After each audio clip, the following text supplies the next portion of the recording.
hello लोगोफोर दा जोङो नैबे UNIBIC डेली डाइजेस्टिव ओटमिल कुकिसखौ खेवनानै नायगोन बिराद मोजां बे बिस्कुटआ ओट्सजों बानायनाय माने कम्पानिया बेना UNIBIC फुड इन्डिया प्राइवेट लिमिटेडनो बेंगलराव बेना कम्पानिया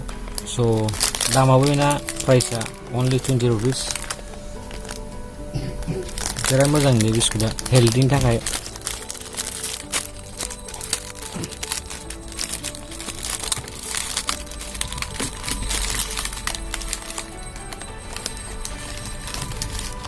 कम्पानिया बेनो UNIBIC daily digestive oatmeal cookies कम्पानियाथ' माबा होनो आरो नैबे UNIBIC food India private limited नामा डेली डाइजेस्टिव ओटमिल कुकिस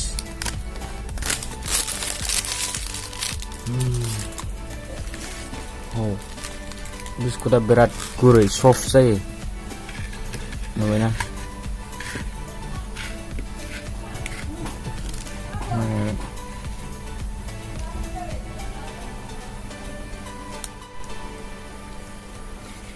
नायदो दा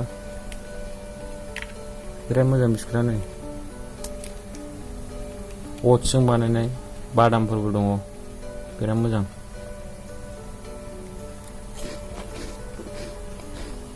बिराद सफ्ट कुकिस बिराद मोजां स' बेनो बिस्कुटआ नायदो भिडिअखौ ओरैनो सर्टलि बानायनाय जाबाय माने बिस्कुटआ बारा रेटेड नङालाय आन्डार रेटेड बिस्कुट एसे बेखायनो आनबक्सिं खालामनाय जादों स' नोंथांमोना नायनो मोजां मोनदोंबा लाइक खालामदो साबस्क्राइब खालामदो चेनेलखौ थेंक इउ